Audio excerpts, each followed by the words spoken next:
Adoração. O que seria adoração? Quando eu era protestante, eu não sabia o que significava de fato o que é adoração. Mas hoje eu vou relatar um pouquinho sobre o equívoco que eu tinha sobre adoração e hoje como eu entendo.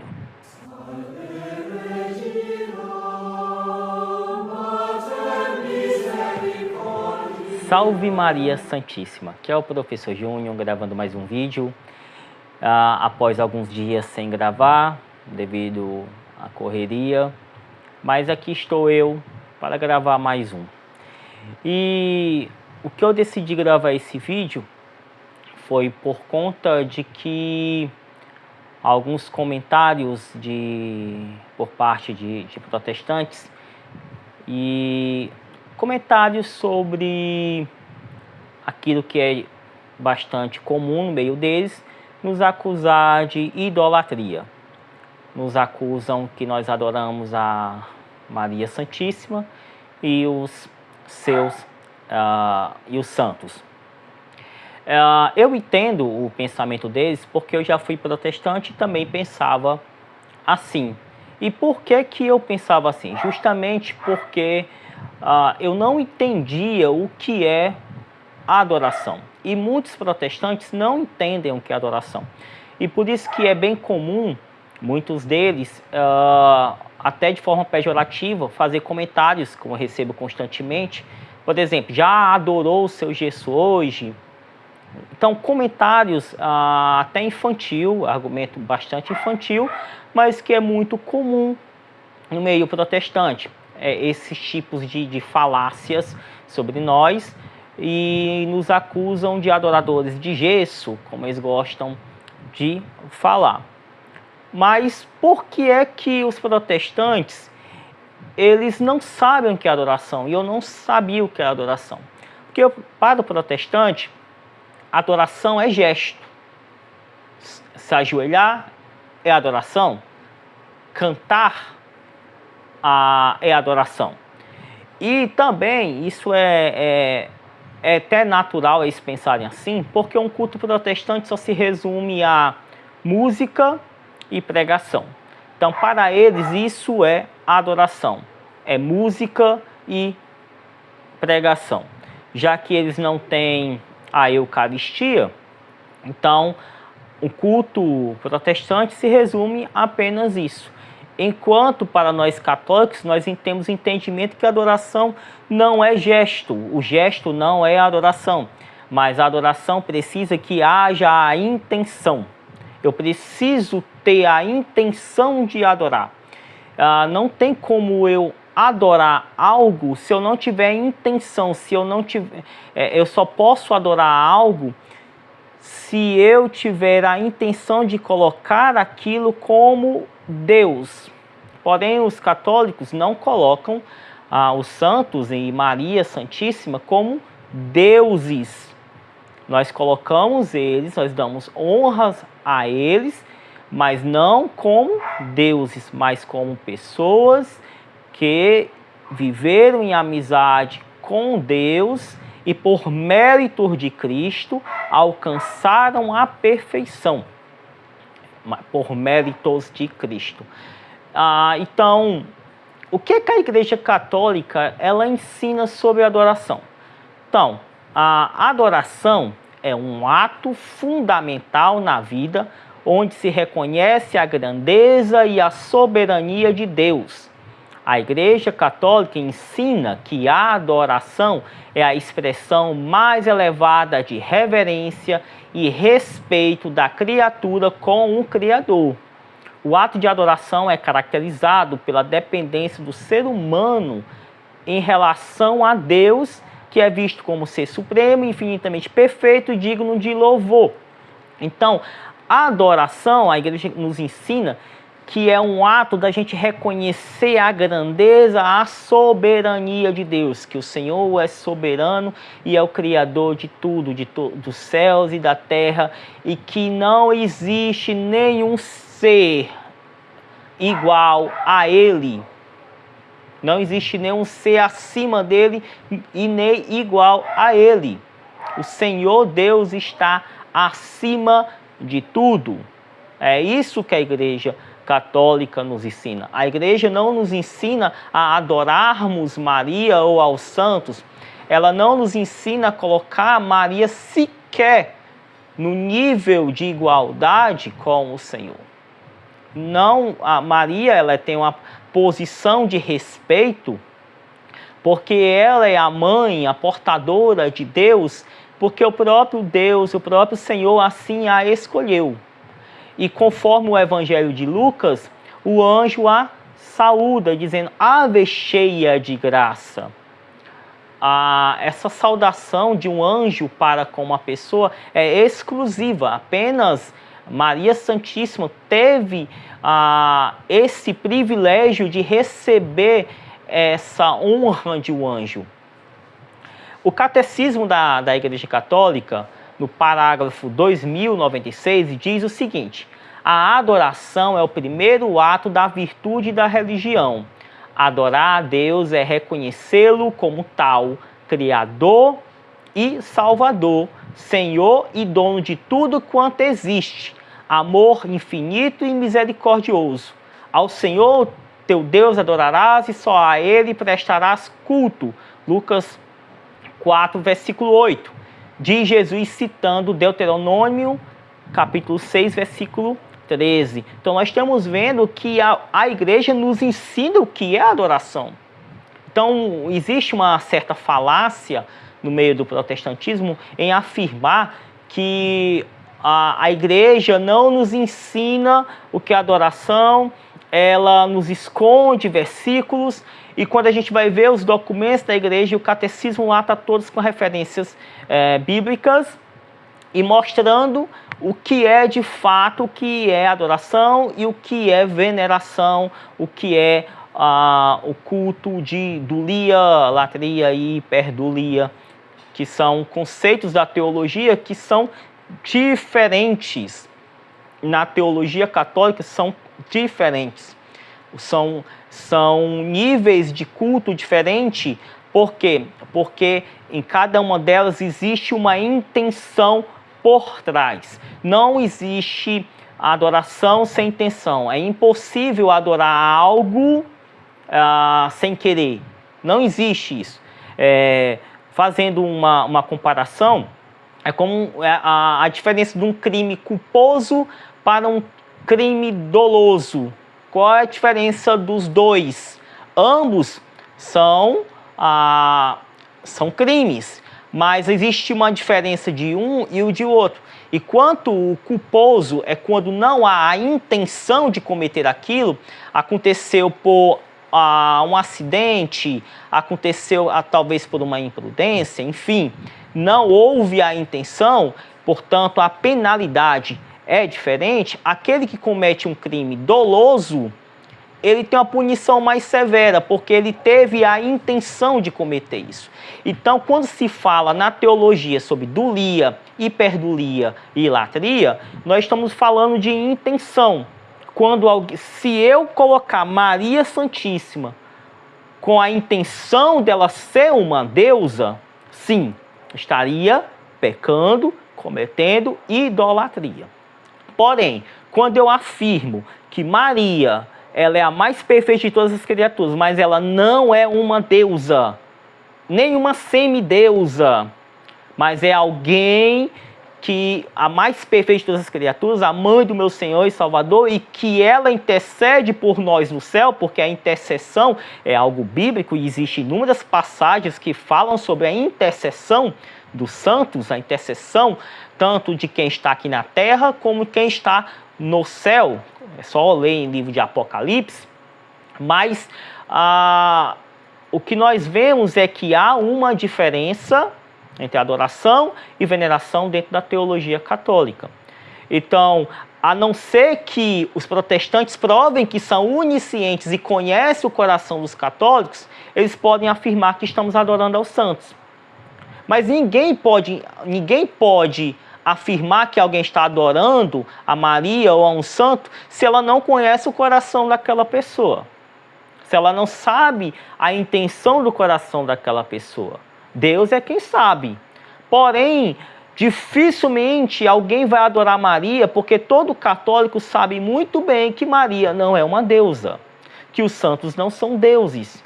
Então não tem como haver uma adoração, um culto de idolatria, que é o termo utilizado na teologia católica, sabendo que aquele santo ele não é Deus.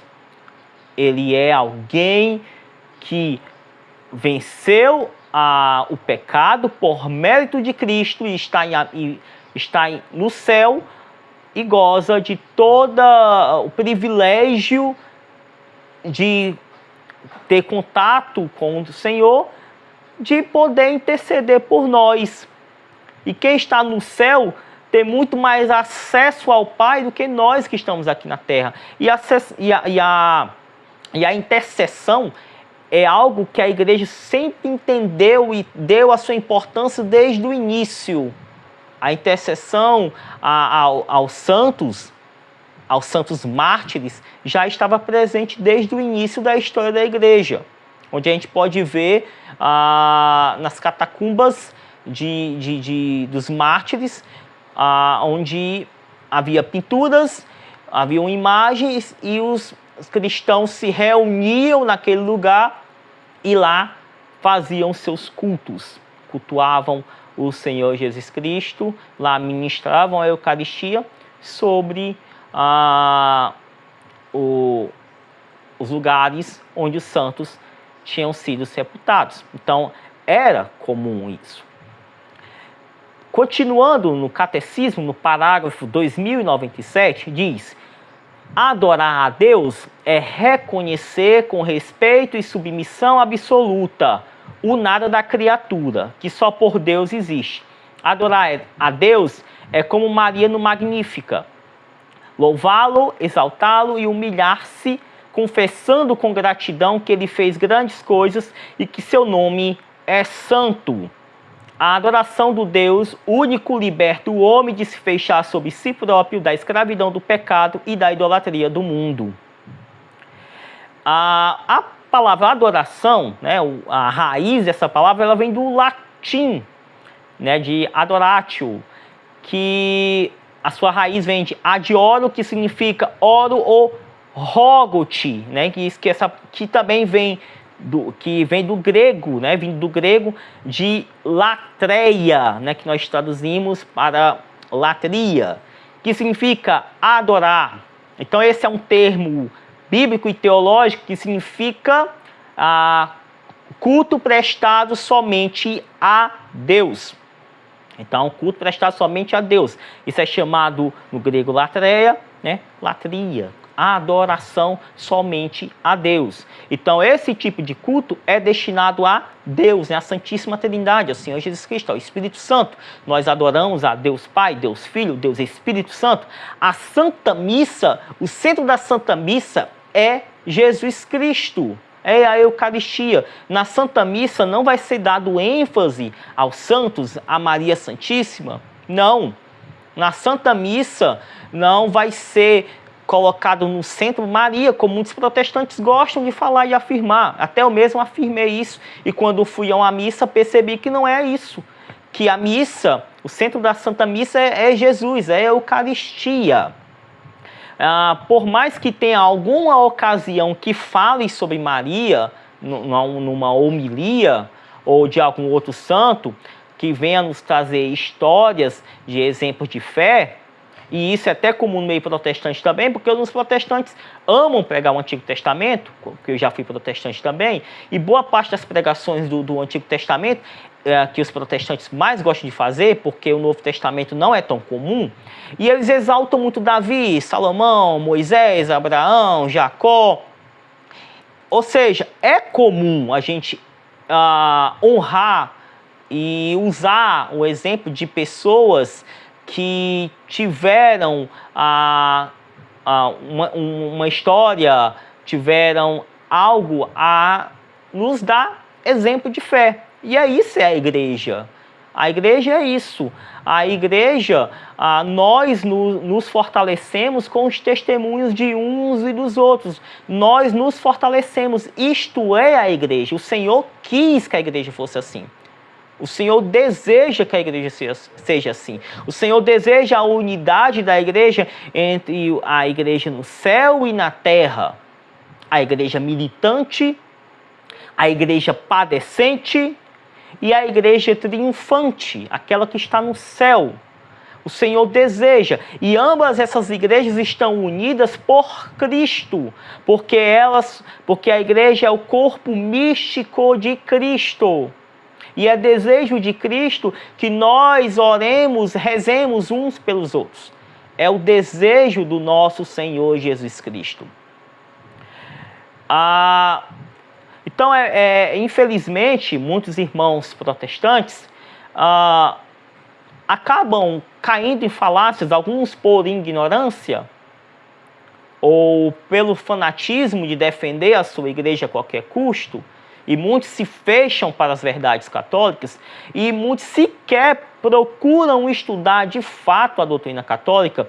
Elas fabricam narrativas, elas apenas repetem aquilo que ouviram, sem fontes, sem bases, muitas vezes repetem mentiras, e quando a gente pergunta as fontes das suas informações, eles não sabem dizer, não tem fontes. É apenas aquela mentira dita várias vezes. E para muita gente, uma mentira dita muitas vezes se torna uma verdade. Mas não é. Quando você vai estudar os documentos da igreja, quando vai estudar as bulas papais, as encíclicas, assim como os concílios, nós vamos percebendo que muitas dessas narrativas utilizadas pelos protestantes são totalmente equivocadas. Então, o que muitos protestantes caem no erro de achar que nós católicos adoramos imagem ou aos santos, é porque eles não conseguem distinguir ícone de ídolo. Porque embora ícone e ídolos ambos sejam imagens, mas são distintas. Elas não são a mesma coisa. Ambas são imagens, ícone e ídolos, mas são diferentes em intenções. Um ídolo, né, que vem do grego, eidolon, é uma criatura que é colocada no lugar de Deus. Quando lá muitos protestantes gostam de utilizar Êxodo 20, como se nunca um católico tivesse lido Êxodo 20 na vida. Parece até que na Bíblia católica não tem Êxodo 20. Todo católico conhece Êxodo 20. Às vezes chega a ser até cômico o tanto de protestantes que comentam lá Êxodo 20, Êxodo 20, Êxodo 20. Quando o contexto, quando ali, ele não está falando de arte sacra, ele não está falando de imagem dos santos católicos. Ali está falando de ídolo. Ele fala, não farás para ti imagem de ídolos. Ali ele está se referindo a deuses egípcios. O povo tinha acabado de sair do Egito.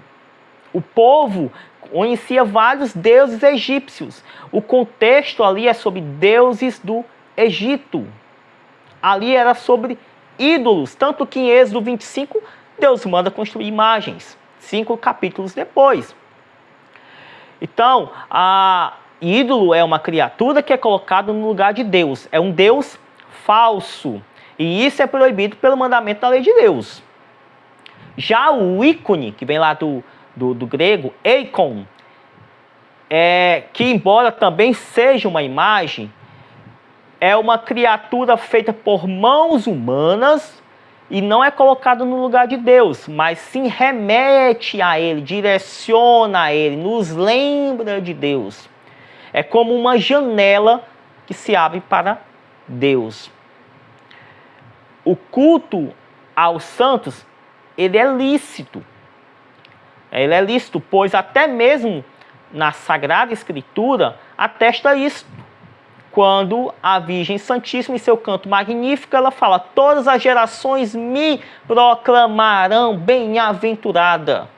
O que nós católicos fazemos com Maria Santíssima é cumprindo essa profecia de Lucas, capítulo 1, versículo 48. Nós proclamamos ela de bem-aventurada. Se os protestantes dizem que gostam de seguir o que as Sagradas Escrituras dizem, como diz a sola Escritura, Então chame Maria de bem-aventurada. E não como uma mulher qualquer, como muitos afirmam. Ah, Maria é uma mulher qualquer. Mulher qualquer? Quando o Evangelho chama ela de bem-aventurada, quando o anjo diz ave cheia de graça, é uma mulher qualquer? Jamais. Jamais. A mãe do Senhor, aquela que levou o Verbo encarnado, não é uma mulher qualquer. Continuando, e o próprio Senhor Jesus Cristo, por diversas vezes, se refere às pessoas como sendo bem-aventuradas, felizes. O Senhor mesmo, Jesus fala no sermão, bem-aventurados, felizes. Aqueles que amam o Senhor, aqueles que buscam a paz, aqueles que sofrem por causa do seu nome. Ora, o nosso próprio Senhor, ele louva essas pessoas, chamando a atenção para a ação de Deus em tais criaturas. Essas pessoas são santas. Portanto, nós podemos ver que não há nenhum problema venerar imagens e nem se ajoelhar perante elas. Por quê? Porque se ajoelhar não significa adoração. Porque se ajoelhar, se a adoração é joelho, se o ato de me ajoelhar que é adoração, então o homem que pede uma mulher em casamento estaria adorando aquela mulher? Quando alguém vai amarrar o cadastro do seu sapato e ele fica de joelho, ele está adorando alguma coisa que está à sua frente? Você vai dizer que não. Aquela pessoa que pratica arte marcial, jiu-jitsu ou karatê, que às vezes que tem a saudação, o cumprimento ao seu oponente de joelhos, eles estariam se adorando? Claro que não. Por quê? Porque ali não há uma intenção de tratar o outro como Deus. A adoração é quando eu coloco como Deus. Se você disser, mas vocês cantam música para as imagens. Se cantar música é adoração, se uma música para alguém é adoração, então você não pode cantar uma música em homenagem à sua mãe, à sua esposa. Você não pode escutar uma música romântica. Até em Cânticos, no livro da Bíblia Sagrada, nós vemos cânticos destinados à esposa. Se é errado. Por que nas Sagradas Escrituras nós vemos isso? Porque a adoração, ela é direcionada à intenção.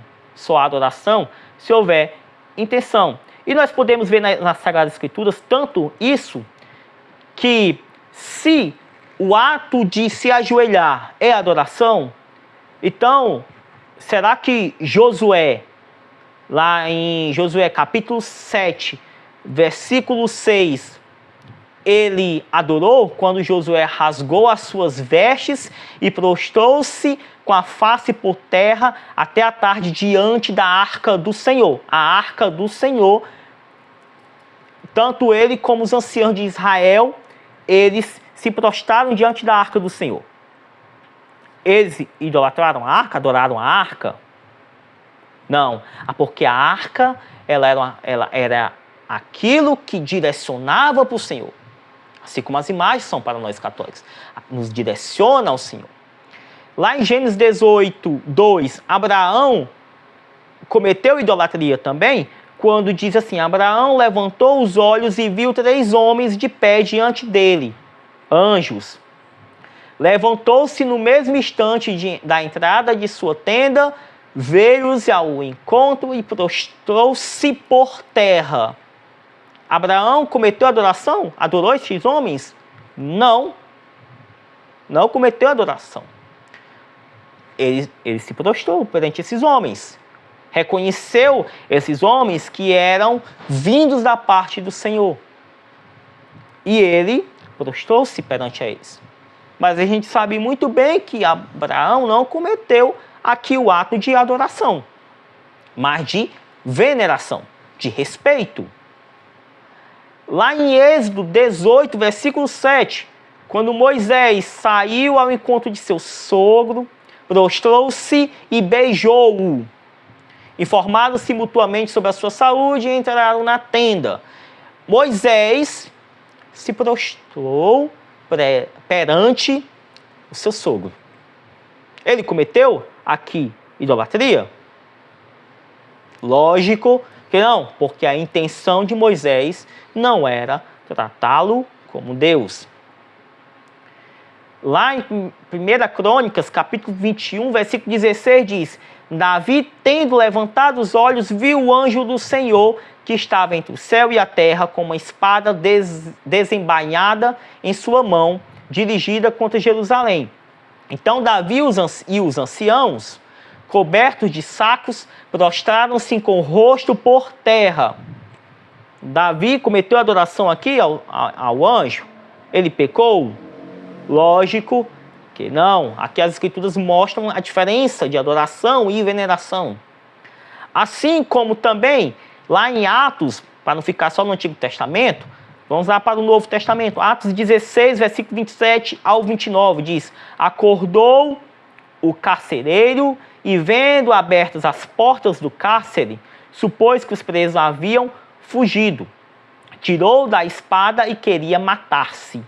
Mas Paulo bradou em alta voz: Não te faças nenhum mal, pois estamos todos aqui. Então o carcereiro pediu luz, entrou e lançou-se trêmulo aos pés de Paulo e Silas.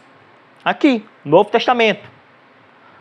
Ele foi repreendido por Paulo e Silas? Não. Por quê? Porque não havia uma adoração, mas reconhecimento de que eles eram homens de Deus. Então, essa heresia da iconoclastia veio ser difundido fortemente apenas no século VIII. Ou seja, a igreja sempre entendeu a importância do uso das imagens. E apenas no século VIII, muito influenciado também pelo islamismo, é que surgiu movimentos iconoclastas. A abominação pelo uso de imagens. Mas dentro da fé cristã, o uso de imagens sempre foi comum. Os muçulmanos é que não gostam de imagens. Tanto que eles não fazem nenhuma representação de imagens. Mas, porém, nós como cristãos, nós não podemos negar a importância do uso das imagens, nem a veneração, porque era algo já comum. E quando nós veneramos as imagens, nós não estamos venerando a imagem em si. Nós sabemos que a imagem não fala, ela não vê, ela não escuta, ela não anda, ela não come. A imagem, ela é uma representação. Ela nos faz lembrar daqueles que estão no céu. Não tem nada a ver com o uso de imagens utilizado por pagãos. Que lá, nas religiões pagãs, as imagens são ídolos, elas são tratadas como deuses. Inclusive, até creem que aquelas imagens têm poder nelas mesmo. Então, a heresia iconoclasta, como estava já mencionando, ela só veio ganhar força no século VIII e ela foi combatida no segundo concílio de Nicéia. Esse segundo concílio, além de ratificar todos os dogmas cristológicos, condenando o arianismo, macedonismo, nestorianismo, heresias já que foi ali na igreja, que esteve presente na igreja entre século III, século IV, ali já foram rebatidos.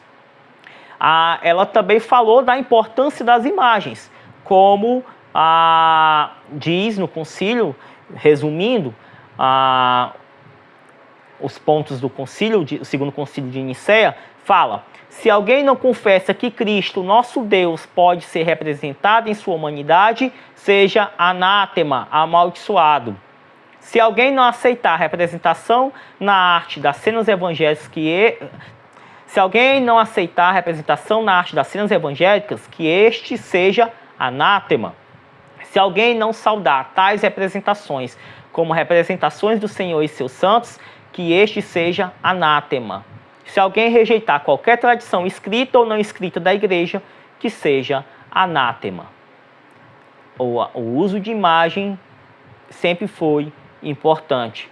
Infelizmente, pela ignorância de muitos, não entendem o papel e a importância do uso de imagens. Espero que esse vídeo tenha acrescentado conhecimento aos irmãos que acompanham este canal. Se você gostou, você curte, compartilha, comenta e ajude que mais pessoas venham a conhecer mais da fé católica. Que Deus abençoe a todos. Viva Cristo Rei. Salve Maria Santíssima.